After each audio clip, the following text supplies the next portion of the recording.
오늘 말씀을 통해서 바울에 대한 이야기로 갈 텐데요. 그 전에 이 7장에서 중요하게 다루고 있는 것은 사실 교회가 어떻게 세상으로 흩어지게 되었는가에 대한 이야기를 하는 겁니다. 그러니까 스데반 집사 개인의 순교에 초점이 맞춰져 있다기보다도 그 순교 사건으로 인해서 복음이 오늘 마지막에 읽으신 것처럼 각 유대와 사마리아와 모든 땅으로 흩어졌습니다. 그래서 교회가 흩어졌다고 말씀하죠. 그래서 그 지역마다 교회가 다 서게 됐다는 이야기를 여기에 사게 되는 겁니다. 어떤 면에서 보면 핍박의 역사가 교회 부흥의 역사이기도 합니다. 좀 아이러니하죠. 핍박이 없는 지금 평상시에는 오히려 부흥의 시대가 아니라 교회의 침체기라고도 말합니다. 암흑기라고도 말합니다. 그런 면에서 핍박의 시대가 오히려 자신의 믿음을 지키는 그런 자리와 또 전도와 삶의 본이 되는 그런 모습이 훨씬 더 많이 있게 되지요. 그래서 여러분 나눠드린 교재의 첫 번째 26페이지에 나는 핍박자입니다 인데요. 우리 1번을 같이 읽어보실까요? 시작. 바리새인으로 훈련받고 있었던 바울이 세례 요한에 대해서 어떤 정보와 생각을 갖게 되었나요? 메뚜기와 석청을 먹음, 회개하라 천국이 가까이 왔다. 세례를 베품, SNF파의 쿰난 공동체의 일원, 거기까지만이요. 여러분 석청이 뭔 줄 아시죠? 예, 그냥 꿀 그러면 95점. 우리 요즘에 이야기하면 한봉꿀입니다. 한봉과 양봉을 혹시 아시나요?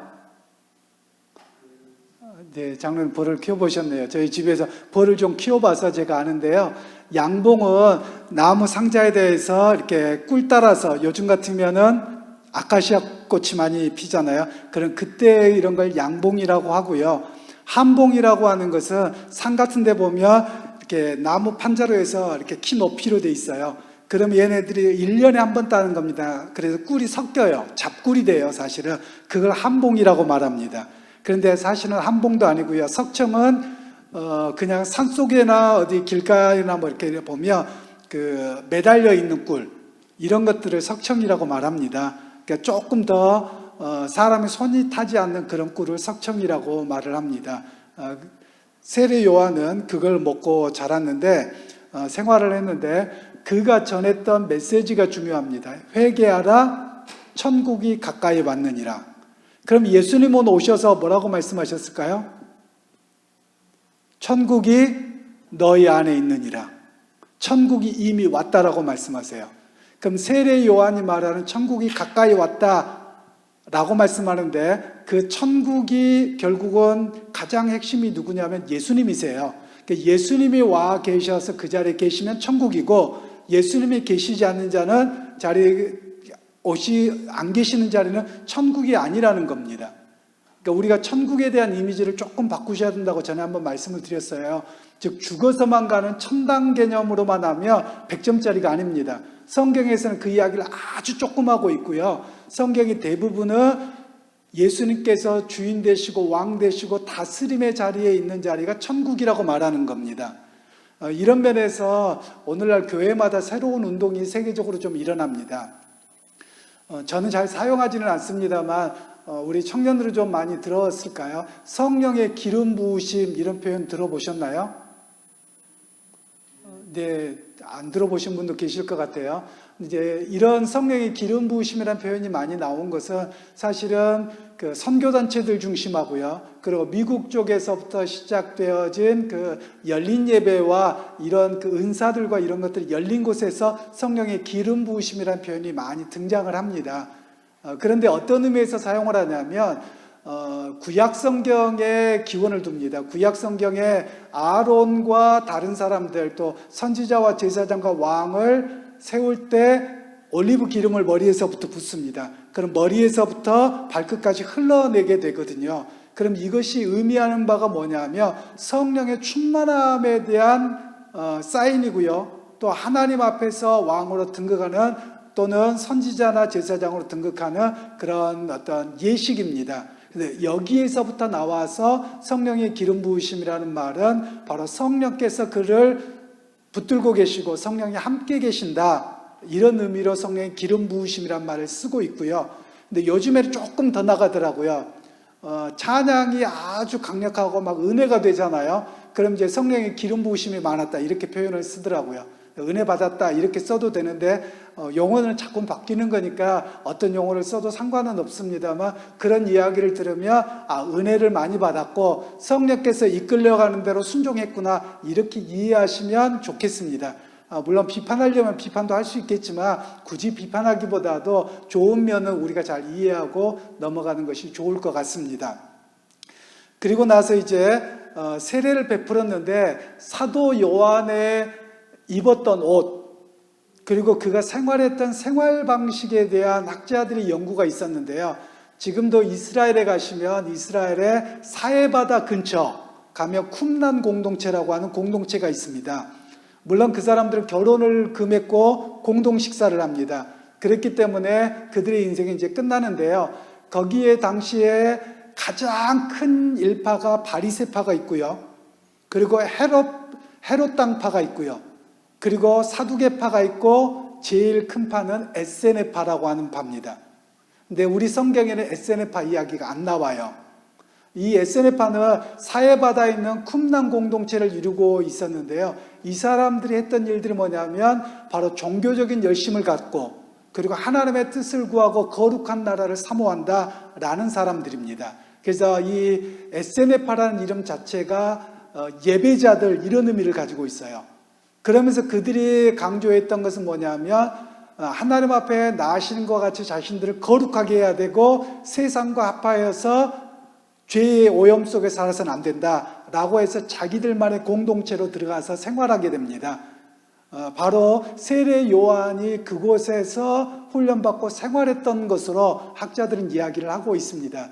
그러니까 이 세례 요한의 삶은 굉장히 엄격했지요. 여기에서 제가 약간만 삼천포로 빠졌다가 돌아올게요. 오늘날 우리가 교회 공동체라고 말하는데 공동체의 개념이 좀 약합니다. 교회가 예수님 당시와 그리고 그 이후에 교회 역사가 계속되어지면서 교회가 여러 가지가 있겠지만 크게는 두 물줄기로 이해하시면 좋을 것 같습니다. 하나는 우리와 같이 이런 기성교회라고 표현하는 교회당을 중심으로 하고 교리와 또 직제라고 하는데, 이 직제라는 건 뭐냐면 성직자 제도, 요 개념 속에 있는 교회 모습이 하나가 있고요. 그리고 또 하나의 교회에는 공동체의 교회 모습이 있습니다. 사도행전 2장에 나와 있는 식사를 같이 하고 가족 공동체로 살아가는 사람들입니다. 원래 이게 같이 있어야 되는데 역사 속에서는 두 개로 나누어집니다. 이 두 개로 나누어져서 이 사람들은 끊임없이 자기들만의 세계로 살아갑니다. 저도 가보지는 못했는데요. 제가 꿈꾸고 가고 싶었었던 곳이 있는데 못 가봤어요. 미국에 가시면 아미쉬 공동체라는 곳이 있습니다. 혹시 우리 청년들은 인터넷 찾아보시는 분들은 아미쉬 공동체가 뭐야? 찾아보면 나올 겁니다. 이 사람들은 침례교 영향입니다. 제침례교 영향이기는 하지만 이 사람들의 삶이 살아오는 것은 17세기, 18세기 모습으로 살아갑니다. 전기불 안 켭니다. 그 집에 전화 안 드립니다. 그리고 자연적으로만 살아가려고 합니다. 그게 하나님의 어떤, 예를 들면 저녁 때 불 켜고 일하잖아요, 우리. 그죠? 이게 비성경적이라는 거예요. 왜냐하면 하나님께서 자라고 했으면 자야 되고 자연 법칙을 따라가는 것이 옳은 일이다 라고 하면서 신앙을 지키고 살아갑니다. 비난할 게 못 돼요. 오히려 그 공동체는 진짜 거룩합니다. 그리고 또 하나는 미국에는 부르더 호프라고 하는 공동체가 있습니다. 부르더란 말은 브라더, 그러니까 희망 공동체인데요. 희망 형제단이라고 하는 사람들입니다. 독일 사람들에 의해서 시작되어졌는데 이 사람들도 자기들의 공동체를 이루면서 그 가치에 헌신한 사람들만 들어와서 살아갑니다. 우리나라에도 이런 공동체의 영향을 받은 사람들이 꽤 있습니다. 혹시 우리나라에서 여러분 예수원이라고 들어보셨습니까? 예수원은 대천덕 신부님, 그러니까 가톨릭 신부님은 아니고 영국 성공회입니다. 영국 성공회는 개신교지 구교가 아닙니다. 영국 성공회는 우리랑 같은 줄기입니다. 우리가 영국 성공회에서 나왔기 때문에 저희하고 같은 신앙적인 색깔을 가지고 있고 양식만 예배 스타일이나 옷 입거나 이런 것만 구교적인 스타일이 있는 것이지 장로교가 바로 이 영국 성공에서 나왔습니다. 그래서 굉장히 가까운 정도가 아니라 거기가 큰 형님이고 작은 형님, 저기 작은 동생 이런 정도로 이해하시면 사실은 되는데 우리 한국에서는 그 이해를 잘 조금 부족하긴 한 것 같습니다. 그런데 이 대천덕 신부님이 원래 아버님이 장로교 목사님이세요. 그래서 중국에 가서 선교를 하고 있었는데 이 아드님 되는 이 R.A. 토레이라고 하는 분인데 한국 이름으로 대천덕으로 지었어요. 이분이 한국에 들어와서 6.25 전쟁 이후에 어떻게 도울까를 하다가 강원도에다가 예수원이라고 하는 수도원을 세웠습니다. 그렇게 해서 섬깁니다. 이제 그분이 물론 지금은 소천하셨어요. 그래서 그분이 이야기했던 내용들이 참 많은데요. 그 중에 하나가 토지 공개념이라고 하는 겁니다. 우리는 정치적인 걸 좀 떠나셔야 돼요. 정치적인 걸로 이해하면 너무 잘못된 것이고요. 토지 공개념은 어떤 것이냐면 성경에 하나님께서 희년제도라는 이야기를 하세요. 희년이 뭔지 아시죠? 77은 49에서 7년마다 땅을 귀경하지 말라는 거예요. 그래서 7년째는 안식하라는 겁니다. 그리고 77은 49, 49년째도 안식하고 50년째는 희년, 기쁠 희년이어서 이때도 안식해라. 그래서 영겁 2년을 안식하는 겁니다. 그럼 이 희년이 되면 어떤 일을 하냐면 내가 딴 사람한테 땅을 샀습니다. 유대인들끼리. 그러면 원래 원주인이 있을 거 아니에요. 처음 소유자. 그 사람에게 돌려주는 겁니다. 그리고 내가 누군가를 종을 삼았잖아요. 그러면 그 사람도 자유롭게 풀어줘야 되는 겁니다. 왜 이 법이 생겼냐면 땅의 주인은 누구시다? 하나님이시라는 거예요. 개인이 영원한 주인이 될 수 없어서 원래 하나님의 분배한 대로 돌려줘야 된다는 개념이 이 희년 개념이고 그리고 토지 공개념입니다. 그러니까 토지가 개인의 소유가 아니라는 거죠. 여기에서 발전되어져서 나온 이야기가 토지 공개념에서 어떤 이야기냐면 예를 들면 우리 땅을 샀습니다. 아무것도 안 하고 알박기를 해요. 그럼 땅을 통해서 돈을 벌게 되면 세금을 막대하게 때리고 그리고 이 땅이 제 일을 해서 땅에다가 건물을 짓고 뭐를 하면 거기에 부가가치가 생성이 되잖아요. 그러면 이 땅은 괜찮다는 거예요. 이게 토지 공개념의 시작입니다.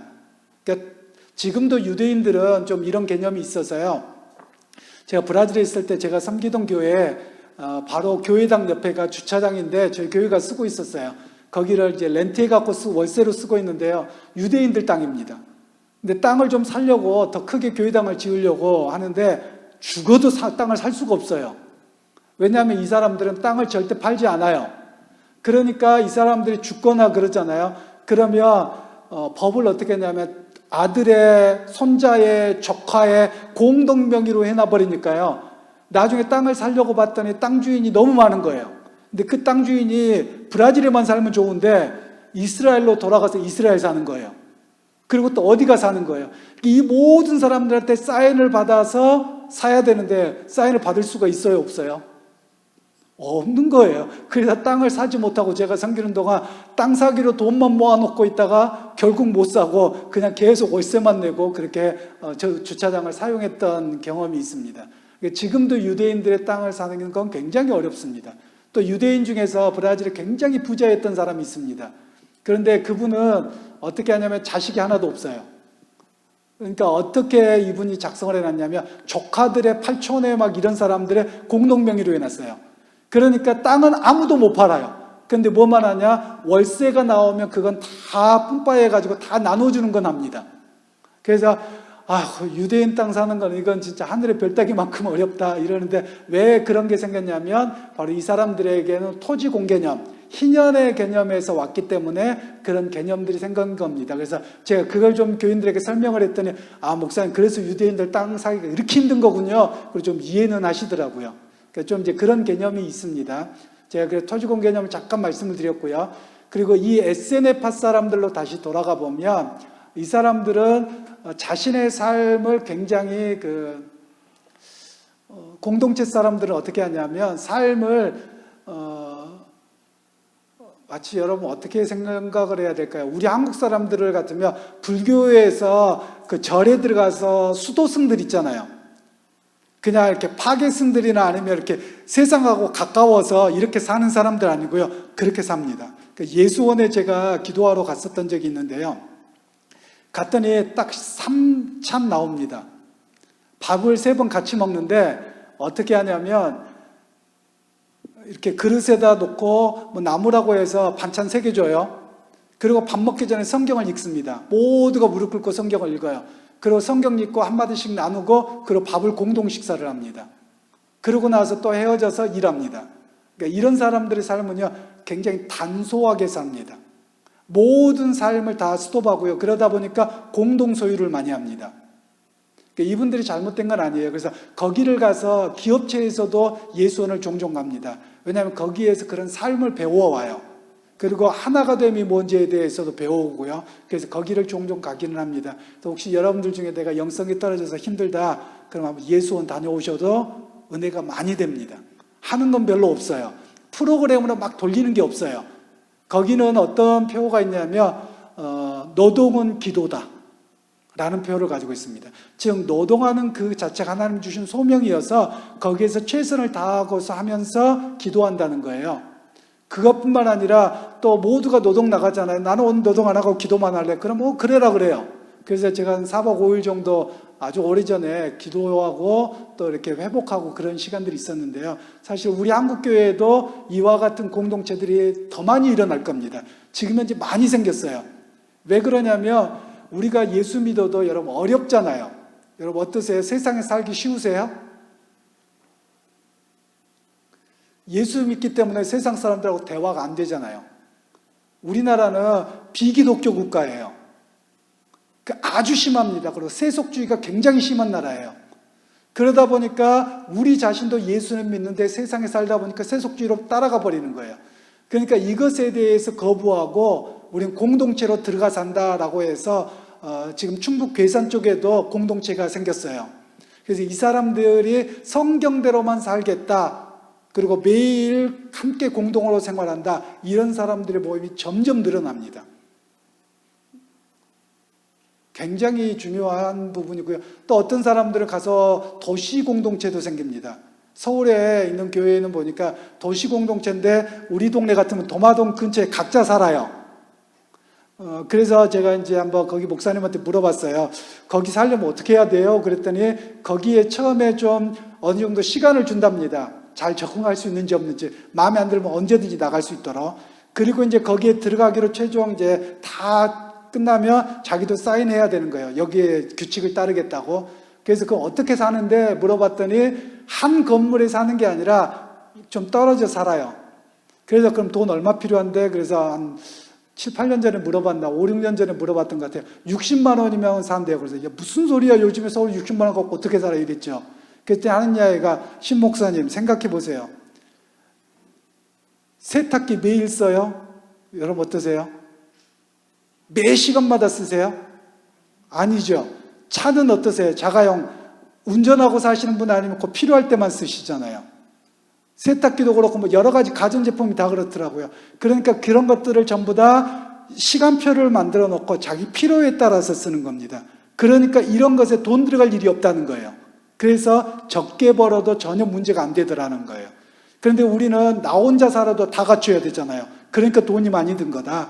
그래서 우리는 그런 공동체 삶을 지향하고 아이들을 그렇게 홈스쿨링으로 해서 교육을 시키니까 아이들이 건강합니다. 이런 이야기는 하시더라고요.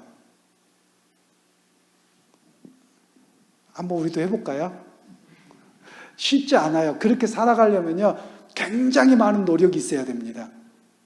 근데 갈수록 이런 공동체는 늘어날 겁니다. 왜냐하면 지금 시대가 너무나도 비인간적이고 비기독교적이고 세속주의가 너무 심하니까 여기서로부터 우리의 신앙을 좀 지키고 하나님만 의지하고 살아가자라고 이런 모임은 더 많이 생겨날 겁니다. 이게 나타난 현상이 뭐냐면 세속주의가 심할수록 이런 현상들은 나타납니다. 바로 SM파도 많았던 이유가 종교적으로는 굉장히 발달해 있었어요, 당시에. 근데 세속주의가 너무 심한 거예요. 오늘날 교회도 한국교회가 굉장히 많잖아요. 근데 한국교회가 사실은 너무 세속주의가 깊어요. 그러다 보니까 교회 안에서 이게 정말 교회냐, 하나님의 말씀을 쫓아서 살아가는 거냐라고 하면서 이런 공동체 모습으로 돌아가자라고 하는 모습들이 점점 많이 드러나고 있습니다. 그러니까 여러분들이 그 정도의 이야기를 알고 계셔서 나중에 야 공동체로 들어가자. 저 혼자 생각입니다. 우리 동산이 있어서 야 우리 다 들어가 살면 안 되나 우스갯소리지만 그렇게 공동체 이루고 살면 안 되나 뭐 이런 생각도 해보기는 했습니다만 그 정도로 교회가 이제 신앙을 지키기가 어려운 시대가 점점 다가오고 있다는 것도 우리가 좀 이해하시면서 보셨으면 좋겠고요. 네, 그 다음에 이제 거기 밑에 읽겠습니다. 세 개는 제가 읽을게요. 헤롯 안디바가 그의 동생 빌립의 아내 헤로디아를 빼앗은 일을 공개적으로 지적합니다. 그래서 사람들이 그가 메시아인가, 또 어떤 사람들은 마카비에 대한 향수일 뿐이지 세례요한은 아무것도 아니다 이렇게 생각했다는 거예요. 여러분이 헤로디아를 빼앗은 사건은 아시죠? 성경에 그 세례요한이 목이 베어서 소반에 갔다 이렇게 되잖아요. 그게 뭐냐면 원래 그 헤롯 대왕이 자기가 나라를 다스리고 있다가 아들이 넷이 있어서 이 아들에게 따로 나눠줍니다. 분봉왕이라고 성경은 되어져 있죠. 그래서 거기에 보면 전부 다 헤롯 안디바, 헤롯 빌립이에요. 그래서 이렇게 했는데 헤롯 빌립이 동생의 아내가 탐나서 동생 아내를 빼앗아 버려요.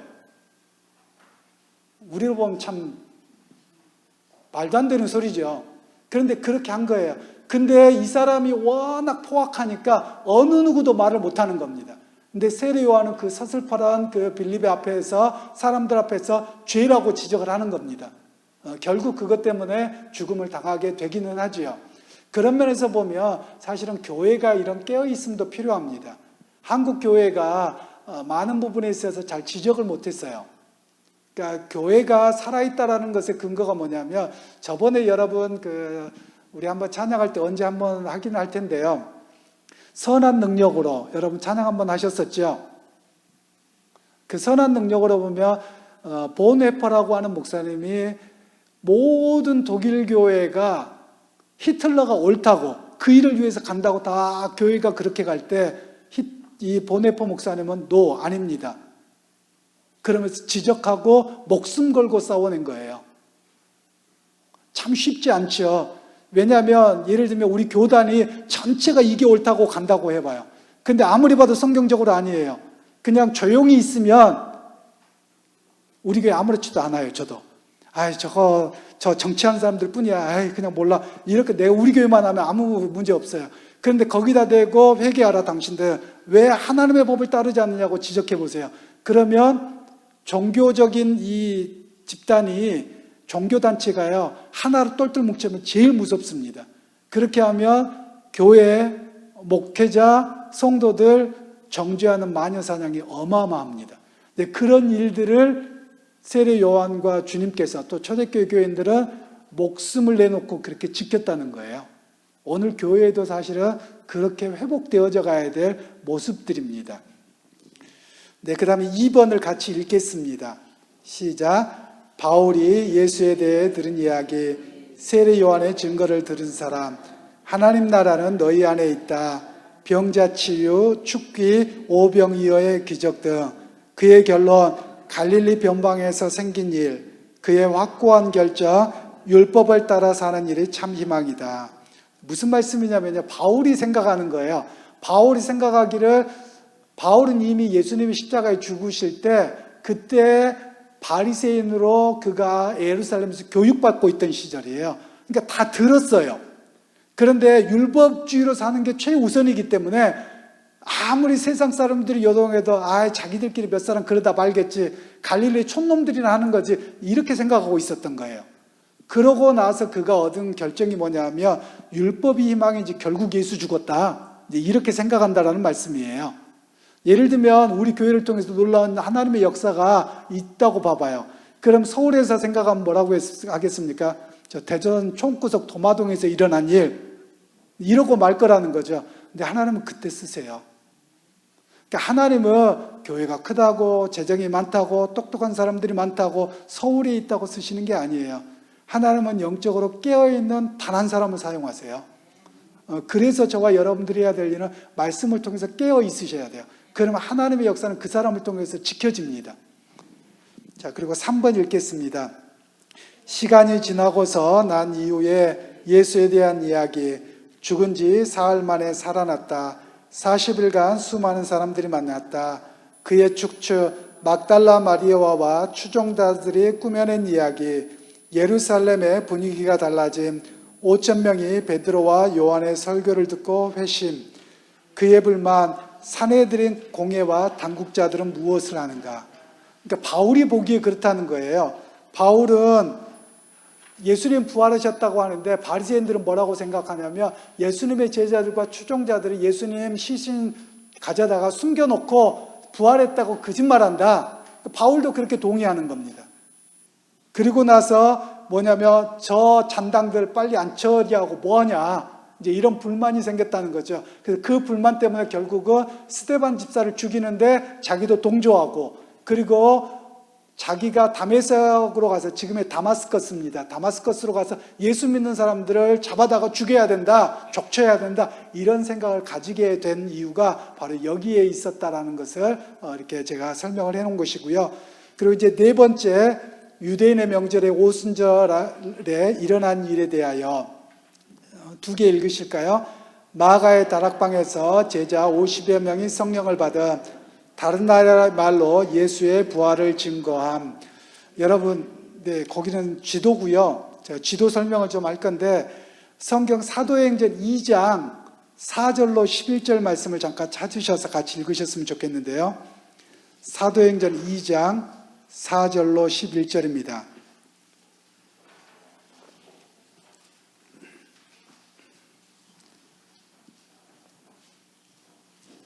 사도행전 2장 4절로 11절입니다. 우리 천천히 합독하도록 하겠습니다. 그들이 다 성령의 충만함을 받고 성령이 말하게 하심을 따라 다른 언어들로 말하기를 시작하니라. 그때 경건한 유대인들이 천하 각국으로부터 와서 예루살렘에 머물러 있더니 이 소리가 나매 큰 무리가 모여 각각 자기의 방언으로 제자들이 말하는 것을 듣고 소동하여 스톱. 네. 여기 보면 제자들이 다른 나라 말로 말했는데 유대인들이 각자 다른 지역에 살다가 있다가 자기 방언, 무슨 말이에요? 자기가 쓰고 있는 언어로 들었다는 말씀이에요. 자, 그 다음에 계속 읽겠습니다.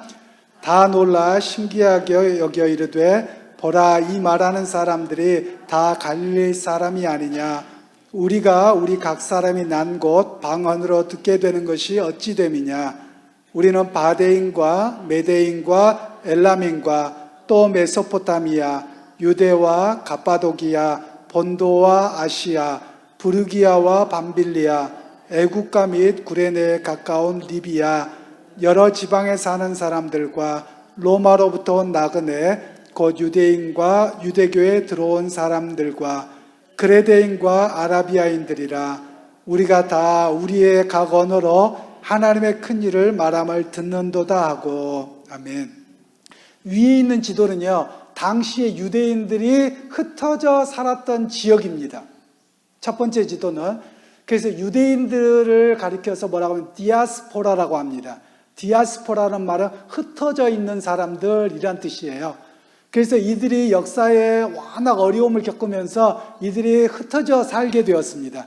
그래서 로마 제국 전역에서 살게 되었는데 유대인들이 1년에 3차례 명절에는 예루살렘에 올라와야 되는 거예요. 거기에 올라왔다가 성령을 받은 사건이 일어난 겁니다. 그리고 나서 그 밑에 지역에 보면, 지도에 보시면 오순절에 자신이 살고 있던 지역의 언어로 듣게 됩니다. 그러면 여러분, 지도에서 제일 오른쪽에 봐보세요. 지도에서 제일 오른쪽이, 여기가 지금 여기 지역이 인도 지역의 근처부터 해서 팔레스타인, 페르시아 왕국이었던 이란 지역, 이라크 지역입니다. 거기에 영어로 되어 있고 한국말로 적게 되어 있는데요. 제일 오른쪽에 엘람이라고 써진 거 보이시나요? 네, 아까 엘람인들 나왔죠? 거기서 사는 사람들이 왔다는 말씀이에요. 그리고 바로 그 왼쪽에는요, 메소포타미아 보이시나요? 예, 메소포타미아에서 왔어요. 그리고 거기에서 왼쪽 조금 위로 올라가시면 길리기아 보이시나요? 사도 바울이 길리기아 사람이에요. 여기에 다소 지역 여기입니다. 바로 그 위에는요, 갑바도기아입니다. 여러분, 이 갑바도기아는 나중에 여러분들이 그 터키 여행을 가시면 여기에 그 카타콤의 순교자들 이야기가 나오는 지역이 여기 지역입니다. 그리고 혹시 우리 청년들은 그 영화의 소재로 사용되어졌는데 여러분 그 파란 그 요정들 나오는 게 뭐죠? 스머프. 스머프에 보면 스머프의 집들 막 이렇게 나오잖아요. 이게 이 갑바도기아 지역에 가면 실제로 동굴들이 또 건물들이 그렇게 생겼어요. 그냥 이 해풍 때문에 전부 다 버섯 모양처럼 되어 있고 굴 파서 살았거든요. 그 지역을 보면서 이 스머프를 이렇게 요정들의 이야기를 지어냈다고 합니다. 그래서 이 갑바도기아 지역이 거기고요. 그리고 그 위에 가시면 어디입니까? 본도가 나오지요. 그죠? 제일 위에 본도가 나옵니다. 그리고 본도 바로 왼쪽에는 비두니아, 그 밑에는 앙카라. 이 앙카라는 지금의 수도고요. 그리고 부르기아가 나오지요. 그리고 그 밑에 지중해 쪽으로는 밤빌리아가 나옵니다. 그리고 거기에서 그냥 바다를 건너가 보세요. 바다를 건너가면 마게도냐 나오지요. 바다 건너서 유럽입니다. 여기서부터는 지금의 그리스가 있는 지역입니다. 그리고 거기에서 왼쪽으로 가면 이탈리아 나오죠. 장화처럼 생긴데 제일 왼쪽이에요.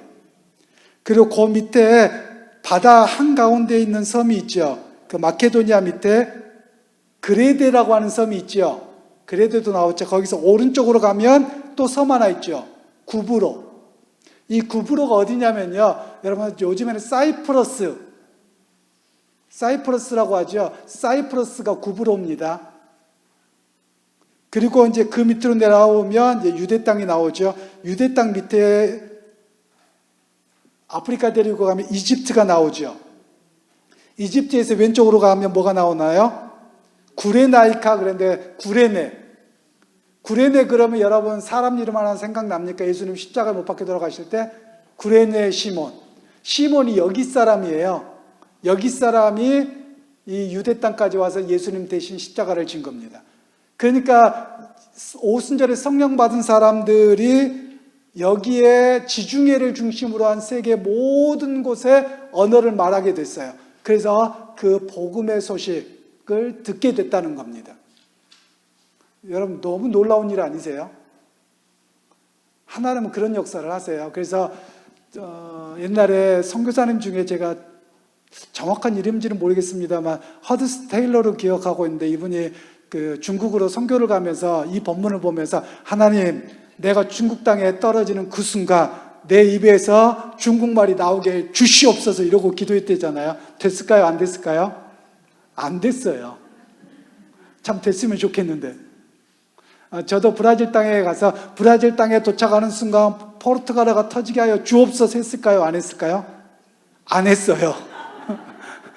왜냐 안 이루어졌더라고요. 그래서 학교 가서 배웠어요. 그러니까 가끔가다 그런 생각을 합니다. 이 사도행전 2장 사건하고 연결된 것은 창세기 6장에 노아 용수 때 언어가 다 달라지거든요. 그래서 그 언어의 회복 운동이에요. 그래서 우리가 보통 그런 이야기를 합니다. 언어를 잘하면 당신은 세계적으로 하나님의 선교 역사에 크게 쓰임받기 위해서 당신을 사용하신 겁니다. 이렇게 말하기도 합니다. 그러니까 언어를 잘하시는 거가 굉장히 중요하죠. 근데 우리 한국 분들이 언어를 좀 어려워하세요. 세계에서 외국어를 제일 못하는 나라 사람이 어느 나라 사람일까요? 네, 일본 정답입니다. 일본 1등, 2등 한국. 중국 사람들은 우리보다 잘합니다. 근데 왜 그런가 하고 분석해 보니까 언어에 문제만 있는 게 아니라 한국 사람들의 발음이 굉장히 많습니다. 모음이 제일 많은 나라가 우리나라인 거 아세요? 다른 나라는 모음이 몇 개인 줄 아세요? 아, 예, 이, 우, 끝. 그런데 우리나라만은 아, 예, 우,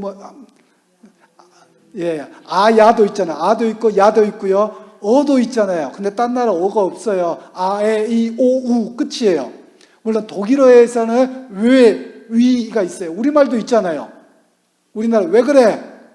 위하여 뭐 그럴 때 다 있잖아요. 우리나라 발음은 있어요. 우리나라처럼 발음 기호가 많은 나라가 없습니다.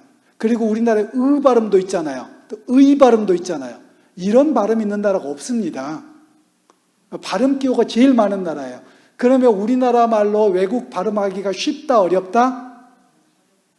왜 어려워요? 제일 쉬운 거예요. 왜냐하면 다른 나라는 모음이 없어요. 발음을 하려면. 그러니까 그 발음을 못 해내요. 잘 이해가 안 되시나요? 제가 뭘 해볼까요? 제가 독일어를 한번 해볼게요. 독일어로 책이 부흐거든요. 부흐. 여러분 한번 해보실래요? 부흐. 다 잘하시네요. 옛날에 혹시 약주 드신 건 아니죠? 그래서 보통 독일어 배울 때 약주 한 잔 드시고 할 때 이렇게 하면 된다고. 근데 다른 나라 말이 없어요. 그래서 브라질에서 배우는데 크 소리가 안 나와요. 근데 히브리어가 크 소리가 많거든요. 제가 지난주에 설교할 때 우리는 보통 다른 분들 헤세드라고 발음하는데 헤세드가 아니에요. 하세드예요. 예, 그러니까 가르침 뱉는 소리란 말이에요. 하세드라고요. 우리 다 되잖아요. 근데 브라질 사람들 시키는데요, 죽었다 깨나도 못하는 겁니다. 왜냐하면 그런 소리가 없어요. 근데 우리나라는 다 되더라고요. 근데 우리가 왜 안 되느냐면 문화적인 요인 때문에 그렇습니다. 즉 우리나라가 단일 민족이라는 생각이 강하니까 우리는 배타성이 강해요.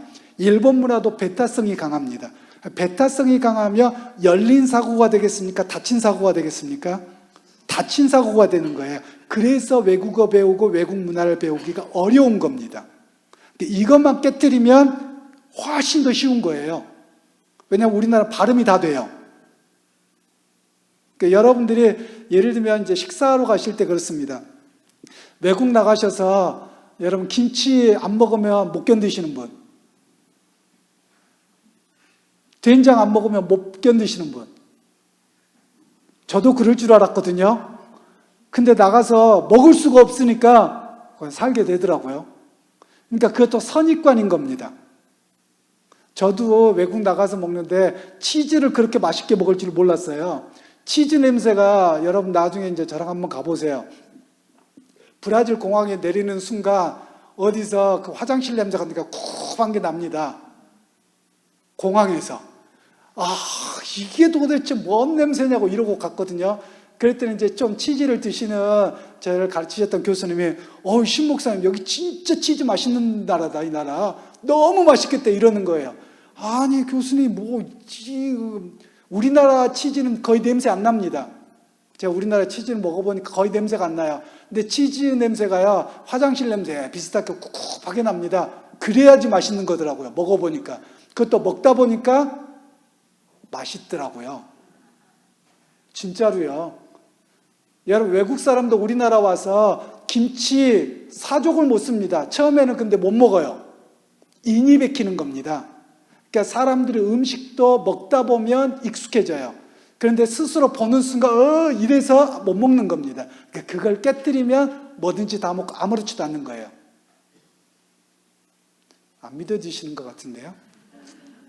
그러니까 우리의 생각도 좀 깨셔야 돼요. 왜 그러냐면 우리가 복음 전하는 것도 마찬가지입니다. 선교사님들로 나갔을 때 우리가 해야 될 게 뭐냐면 우리가 마치 우월한 민족이어서 너희들한테 뭐 나눠준다는 생각을 갖고 하면 큰일 납니다. 왜냐하면 행복이라고 하는 것에 봐보세요. 여러분 행복하십니까? 아멘이 조금밖에 안 나와요. 우리나라의 행복지수가 거의 꼴등인 거 아세요? 근데 아프리카 진짜 못 사는 사람들은요 행복지수가 높아요. 그러면 행복이라고 하는 것이 물질적으로나 경제적으로 많음일까요? 적음일까요? 둘 다 아니에요. 행복이라고 하는 것이. 제가 여행 프로그램을 잘 봅니다. 뭐 가고 싶어서가 아니라 문화를 보는데 너무 재밌는 거예요. 그런데 어떤 사람들 동남아시아나 이런 사람들 보면 정말 못 살거든요. 어떻게 저렇게 살까 싶은데 물고기를 잡다가 오늘 강에서 이것밖에 안 줘서 이거 먹고 감사하지 이걸로 만족한다는 거예요. 우리는 만족 못 하잖아요. 그러니까 냉장고 집에 한 3개, 4개씩 있으시잖아요. 그죠? 쟁여놔도 안 되는 거예요. 욕심이 참 많아요, 우리 한국 사람들.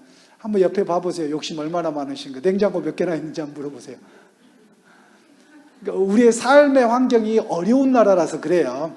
왜냐하면 겨울이 있고 여름이 있고 이렇게 삶의 환경이 어려운 나라이기 때문에 우리도 모르게 그렇게 돼버렸어요. 제가 말씀을 드렸나요? 제가 뭐 개인한테 말씀을 드렸는지 교회에서 말씀을 드렸는지 모르겠는데 제가 이제 팬데믹이 왔었잖아요. 작년 3월 달에. 3월부터 했죠? 우리나라가 2월부터 했나요? 2월부터 했죠. 그럼 브라질은 3월 이후에 왔어요. 한 달 훨씬 더 뒤에 왔거든요. 그런데 상황을 보니까 교회를 문 닫게 생긴 거예요. 곧 그런다고 하고. 그리고 한번 몇 년 전에 어떤 일이 있었냐면 트럭 노조가 데모를 하는데 상파울루 시내가 올스톱 돼 버리는 겁니다. 그러니까 그 나라는 기차가 발달되지 않아서 모두 다 트럭으로 다 이 상파울루로 들어왔다가 상파울루에서 다른 지역으로 다 가거든요. 경제적으로 제일 큰 수도, 경제 수도니까요. 수도였던 적은 없지만 경제적으로 제일 큰입니다. 그런데 이 트럭 노조가 운행 안 해. 이렇게 하고 고속도로고 뭐고 다 폐쇄시켜 버리는 겁니다. 그러니까 상파울루로 기름이 안 올라와요. 그 다음에 과일이고 뭐가 아무것도 안 올라옵니다. 쌀도 안 올라옵니다. 그러니까 어떤 상황이 됐겠어요? 셧다운이죠. 완전히 상파울루 밖에도 못 나가고, 그러니까 주일날 교회를 오려면 기름 파는 데가 없는 겁니다. 쌀 살 데가 없는 상황이 돼버린 거예요. 그거 한번 경험을 했어요. 상당히 좀 위협을 많이 느껴지게 되더라고요. 그러니까 슈퍼를 갔는데 생필품이 없는 거예요. 트럭 노조가 올스톱을 시켜버리니까요. 아이고, 큰일 났다. 근데 뭐 나는 차 안 타면 되니까. 그 차 기름 만땅 채워놔서 별로 탈 일이 없었으니까. 그때가 이제 제가 피라스카바 교회를 개척하기 전이에요. 개척했으면 이제 큰일 났지만 개척하기 전이었기 때문에 나 교회 걸어만 다니면 되니까 이제 이러고 견뎠어요. 근데 이제 잘 협상이 돼서 풀렸어요. 그러다가 이제 작년에 팬데믹이 왔잖아요. 근데 또 그 불안감이 오는 거예요. 그러니까 국민들이 어떻게 하냐면 이제 영상을 계속 보여주는데 뭐 이렇게 페이스북이나 이런 데도 영상을 올리잖아요. 그러면 고속도로에 지나가면 모든 그 휴게소들이 다 문을 닫은 거예요. 음식을 못하게 하니까 지금. 그러니까 이 고속도로는 우리나라는 그 운전을 하면 장로님 몇 시간 정도 한 번 운전하시면 하세요? 2시간에서 15분 쉬시는가요? 아니면 그러면 그냥 하루를 끝까지 간다. 그러니까 하루에 그 운전하는 시간이 얼마나 되세요? 서울에서 부산 정도가 제일 먼가요? 예, 그럼 500km 조금 넘죠. 근데 그 나라는 500km 갖고 안 되는 거 아시죠? 제가 12시간 운전하고 갔다 그랬잖아요. 1000km 이상. 근데 요만큼밖에 안 갔어요. 지도를 보니까. 그러니까 이 사람들이 운행하는 거리는 상상을 초월할 정도로 봅니다. 그래서 버스를 타거나 이러잖아요. 그러면 꼭 기사가 2사람 탑니다. 우리는 잠을 자도 기사는 바꿔가면서 계속 달리는 거예요, 차가. 그런 상황이에요. 그러니까 고속도로에 가면 이 사람들도 밥도 먹고 화장실도 가야 되는데 다 고속도로 휴게소가 다 닫아버렸어요. 그럼 어떻게 합니까? 문제가 생기잖아요. 그러니까 동네 사람들마다 뭘 하냐면 도시락을 만들어서 지나가는 사람들 그 차들마다 다 물하고 도시락을 다 주는 거예요. 그래야지 스톱이 안 되니까. 제가 그걸 봤어요. 그래서 이 사람들 대단하다. 그래서 뭐 이 지역 저 지역에서 막 다 그렇게 해주는 거예요. 돈 받고가 아니라 그냥 밥 해가지고 거기 이제 브라질 사람도 우리나라 같은 그 식생활이 그래도 우리 한국 사람들이 좀 적응하기 좋았던 거가 중남미에서 쌀을 주식으로 삼는 나라는 브라질밖에 없습니다.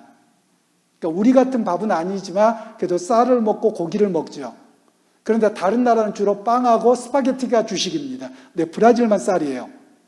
그러니까 그 사람들 도시락을 보면 여기다 쌀과 그냥 쌀 먹어도 맛있어요. 이렇게 알람비 같은 건데 거기에다가 올리브 기름 넣고 마늘 넣고 그리고 해갖고 밥을 해요. 그냥 먹으면 간이 돼 있어요. 맛있어요. 근데 이제 그렇게 해놓고 옆에다가 이제 고기나 아니면 닭다리 이렇게 해놓고요. 그 다음 샐러드, 물 해가지고 이렇게 주는 거예요. 무료로 계속. 그래서 스톱을 안 시키더라고요. 그래서 괜찮구나 이제 이러고 있어요. 그래도 우리나라 빼놓고 유럽을 보니까 다 셧다운을 하는 겁니다. 봉쇄 조치를 하는 거예요. 그래서 걱정이 되잖아요. 그러면 여러분 우리는 걱정되면 어떻게 해야 되나요? 일단 사다 쟁여놓고 봐야 되잖아요.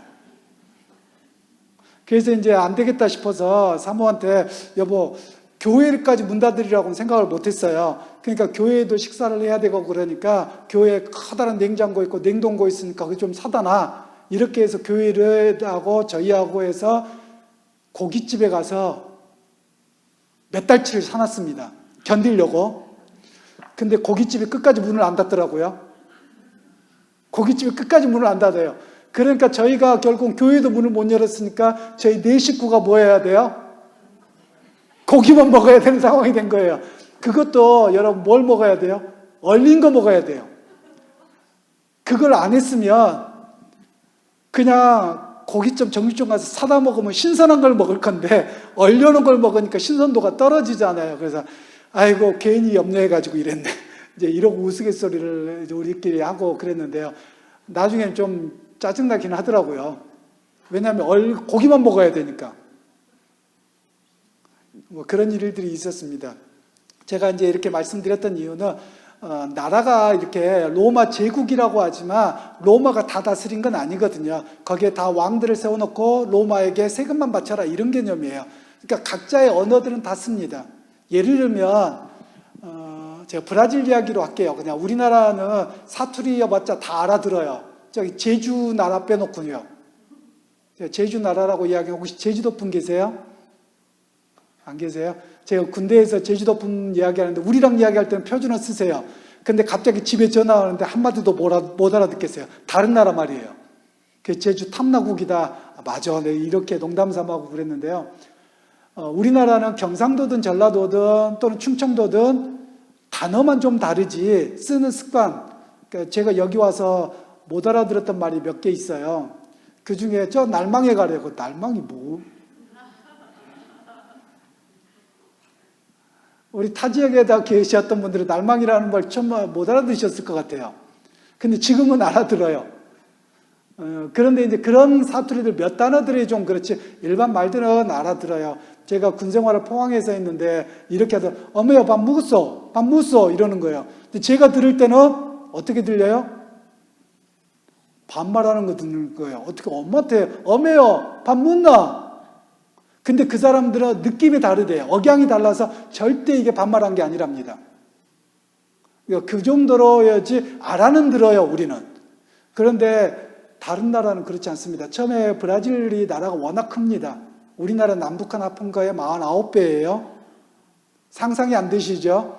근데 49배가 되는데 처음에는 포르투갈이 들어오긴 했지만 각 이민 온 사람들마다 달라요.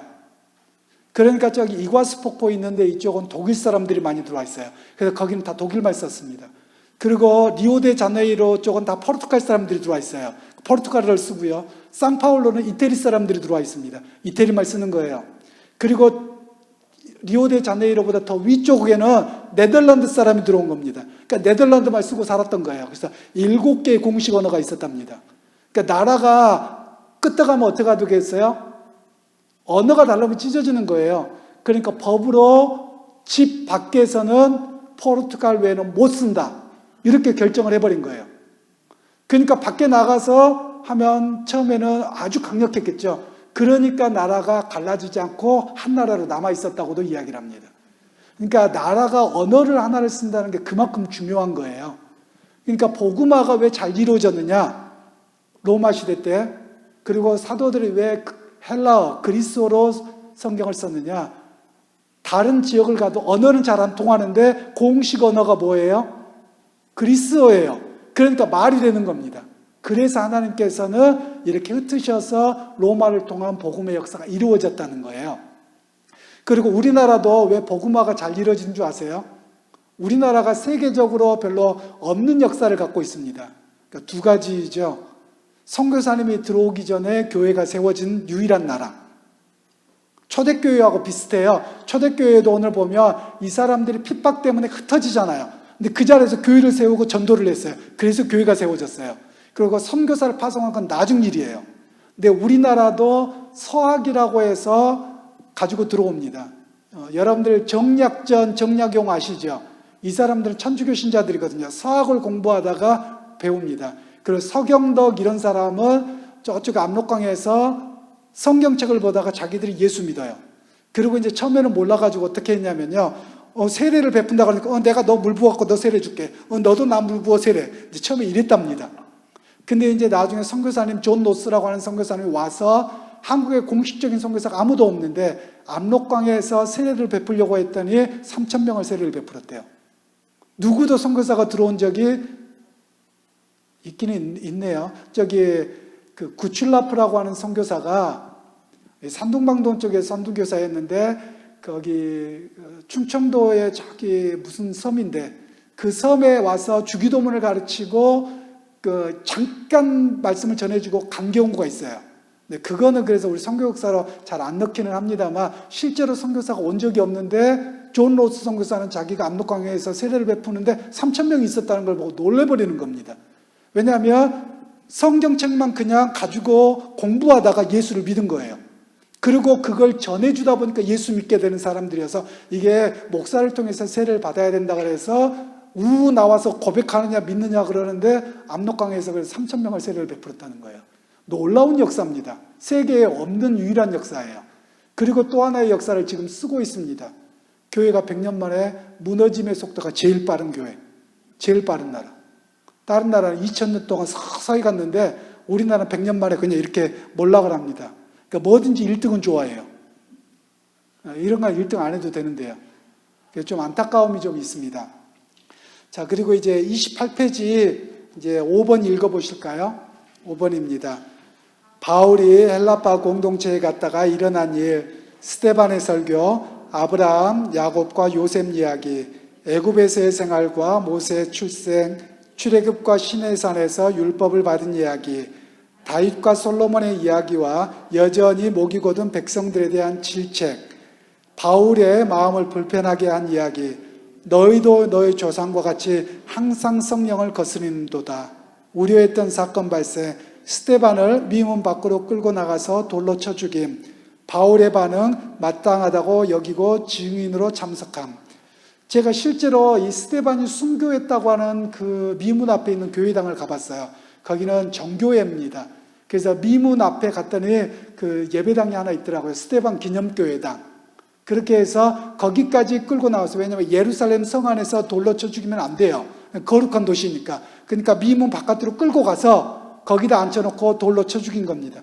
근데 여러분, 돌에 맞아 죽는다라는 의미가 어떤 의미인 줄 아세요? 돌 한 방 딱 때렸는데 그냥 죽을까요? 돌의 무게에 깔려서 죽습니다. 돌을 워낙 많이 던지니까, 그리고 사람들이 가서 구원한다고 구출하는데 이게 안 돼요. 왜냐하면 온 동네 사람들 눈 시퍼렇게 뜨고 있고 너도 그러면 똑같은데 이러니까요. 그래서 제가 이스라엘 갔을 때 하나 이야기를 들었어요. 지금도 유대인들 중에 괜찮은 유대인들은 세속 유대인들이고요.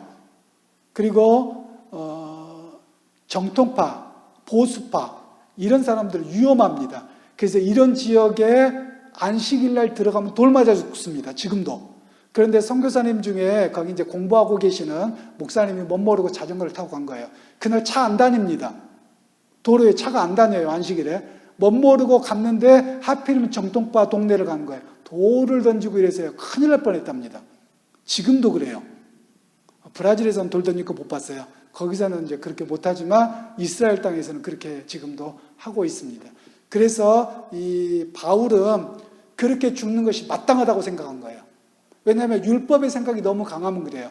우리가 좀 생각하셔야 됩니다. 예를 들면 우리 크리스천들 중에서 생각을 좀 몇 가지 바꿔주실 게 필요해요. 제가 좀 예민한 이야기를 드릴게요. 하나는 우리가 이슬람에 대한 공포가 많습니다. 그죠? 그래서 이슬람 사람들 그러면 저 사람들 죽어도 마땅해. 혹시 이러고 있다면 이 생각도 잘못했어요. 또는 뭐 그런 분들이 우리 가족이나 우리 가까운 분들 중에 없기를 바라지만 요즘에 여러분 그 제3의 성이라 그래가지고 자꾸 문제가 되잖아요. 뭐라고 하죠? 성소수자라는 표현을 쓰죠. 그분들에 대해서 우리가 좀 불편합니다. 사실 성경에서도 금하고 있기 때문에 불편합니다. 그런데 우리는 그 사람들 다 때려갖다 죽여야 된다고. 혹시 이렇게 생각하고 있다면 안 됩니다. 어떻게 생각하셔야 되냐면 그 사람도 예수 믿고 구원받아야 될 사람, 회개해야 될 사람, 이게 예수님의 마음이에요. 왜냐하면 예수님께서 봐보세요. 음행하다 걸린 여인, 현장에서 걸린 여인이에요. 그럼 현장에서 돌로 쳐 죽여도 돼요. 그래서 예수님한테 끌고 왔어요. 예수님의 현장에서 돌로 쳐 죽이라 그래요? 아니면 죄 있는 자가 먼저 돌로 치라 이러세요. 그리고 내가 너 죄 용서했으니까 다시 죄 짓지 말라 이렇게 하셨거든요. 주님의 마음은 이거여야 돼요. 교회도 그래야 돼요. 그런데 우리 오늘 교회가 어떻게 되냐면 그 성소수자들이나 이슬람 이런 데를 바라보는 시각이 바울과 같은 관점이 너무 많아요. 왜냐하면 죄라고 생각하니까 다 죽여야 되고 없애야 되고 이 생각이 강해져 버리는 겁니다. 이게 우리가 좀 벗어나야 될 부분이에요. 제가 이렇게 이야기한다고 해서 아이고 목사님이 성소수자 인정하는가 보다. 천만의 말씀입니다. 절대 인정 안 합니다. 그런데 그 사람이 예수 믿고 변화되어서 회복되었으면 좋겠다. 그렇게 바라봐야 된다는 거예요. 그게 예수님의 마음이에요. 또 하나를 더하자면 제가 전에도 말씀을 드렸습니다만 김정은이 아주 못됐죠. 나쁘죠. 근데 그 사람도 지옥 가야 된다고 지옥 가도록 기도하면 주님 뭐라고 하실까요? 야, 너도 구원했는데. 그러니까 저는 기도가 뭐냐면 하나님 저것들이 빨리 변해서 예수 믿게 해주세요. 회개하게 해주세요. 이게 주님의 마음으로 보는 거예요. 그런데 우리 한국교회가 이 바리새적이 돼버려가지고 어떤 관점이냐면 그냥 북한 쳐들어가고 싹 다 죽여버려야 된다고. 이런 이야기를 너무 많이 들었어요, 제가. 여러분, 이건 기독교적인 사고가 아니라 바리새적 사고입니다. 기독교적 사고는 정죄하지 않고 회개하고 회복시켜야 된다는 관점으로 바라보는 것이 기독교적 관점입니다. 그러니까 여러분이나 제가 우리의 좀 제가 현실적인 이야기를 나눈 이유는 바리새인의 오늘 이야기, 핍박자 이야기를 보면 지금 바울이 하나님을 믿은 사람입니까? 안 믿은 사람입니까? 하나님을 믿었어요. 더 잘 믿어보려고 바리새인이 된 거예요. 그런데 그 열심이 결국은 어떻게 돼요? 극으로 치우치니까 사람을 죽이는 걸 마땅하다고 생각하는 거예요. 오늘 교회도 그렇다는 말씀이에요. 교회도 우리가 너 하나님에 대한 열심까지는 좋아요. 그런데 한쪽의 생각으로 딱 갇혀버리면 죄를 짓고도 너무 당연하다고 여기는 겁니다. 이게 2000년의 기독교 역사에서 끊임없이 반복되었던 역사입니다. 하나를 말씀을 드리자면 이 제국주의가 되어지면서 유럽이나 미국이나 이런 나라들이 이 아프리카나 또는 남아메리카를 점령했을 때 보세요. 그들이 예수 믿는 사람이었습니까? 안 믿는 사람이었습니까? 예수 믿는 사람들이었어요. 그런데 거기에 가서 사람들을 죽이는 걸 장난감을 없애는 것처럼 너무 쉽게 생각합니다. 그리고 노예제도가 여러분 아시잖아요. 노예제도를 했던 사람들이 크리스천들입니까? 아닙니까? 유럽 크리스천 국가였어요. 근데 노예제도라는 걸 너무 당연하다고 여겨버리는 거예요. 지금도 여러분 얼마 전에 그 트럼프 전 대통령 사건 때문에 보셨잖아요. 거기가 다 어디 지역이냐면 여러분 바이블랜드라 그래서 그 지역들이 다 크리스천들이 제일 많은 동네입니다. 미국의 남부지방은 극보수의 크리스천들이에요. 그런데 총 들고 와서 설치는 거 보셨잖아요. 아무렇지도 않아요. 왜냐하면 신앙이 없는 사람들이 아니에요. 그 이전까지는 이 트럼프 대통령 나서서 이런 문제가 생기기 전까지는 그래도 미국이 살아있는 이유가 그래도 신앙적 가치를 지키고 있는 사람들이 텍사스주나 이런 데 남부지방의 농장들을 경영하고 성경을 의지하고 살아가는 사람들이라고 여태까지 배워왔고 실제로 그래왔어요. 그런데 이 사람들이 결국은 자기의 이익이나 뭐해서 이렇게 가다 보니까 한쪽으로 딱 치우치니까 총 들고 설치잖아요. 국회에 점령해버리잖아요. 그리고 인종차별을 엄청 해버리잖아요. 난 크리스천이 아니에요. 그래서 위험하다는 겁니다. 그래서 항상 극우도 위험하고 극자도 위험합니다. 오늘 이 바리새인이었던 바울의 이야기를 한번 생각하시면서 신앙이 내가 바르게 하나님의 마음으로 보지 않으면 내가 가지고 있는 생각으로 치우치면 이렇게 갈 수 있구나. 바리새적으로 가버릴 수 있구나. 그리고 너무 당연하다고 여길 수 있겠구나. 좀 이렇게 되돌아보고 우리가 하는 것이 필요한 겁니다. 그래서 마지막에 6번, 7번을 읽겠습니다. 스데반 사건을 계기로 바울이 다짐한 것, 행동하는 바리새인으로 살겠다. 예수 믿는 사람들을 잡아다 옥에 가둠. 나는 지금 핍박자는 아니라도 복음의 동역자가 아닌 방해꾼의 모습이 있지는 않는가. 제가 말씀드렸죠. 혹시 우리가 이런 모습들이 되어서는 아니 될 겁니다. 오늘날 한국교회가 극우적이 돼버리니까 사실 복음의 방해꾼들이 돼버렸어요. 교회가 또는 교회 지도자들이 복음의 방해꾼이 돼버렸어요. 오늘날. 이것도 참 너무 아이러니합니다. 안타깝습니다. 그러니까 저나 여러분들이 좀 깨어 있으셔서 우리가 교회 우리끼리만이 아니에요. 누가 그러시더라고요. 제가 이제 우리 여러분 혹시 가게 하시는 분들 계시잖아요. 가게 하시면 뭐 사러 오신 분하고 싸웁니까? 안 싸웁니까? 싸우세요? 안 싸우세요? 내가 손해볼 망정 안 싸우잖아요. 왜요? 고객이어서 그렇죠. 소문 나면 그냥 끝나는 거예요. 그러니까 내가 울며 그냥 먹기라도 참는 거예요. 그러면 여러분 우리 교회로 한번 봐보세요. 여러분 우리 고객이 누굽니까? 우리 고객. 동네 예수 안 믿는 사람들이에요. 그 사람들 교회 오게끔 해야 될 거 아니에요. 그런데 우리가 교회가 여기 있으면서 주변 사람들하고 싸워버린다. 그럼 여러분 저 교회 안 가요.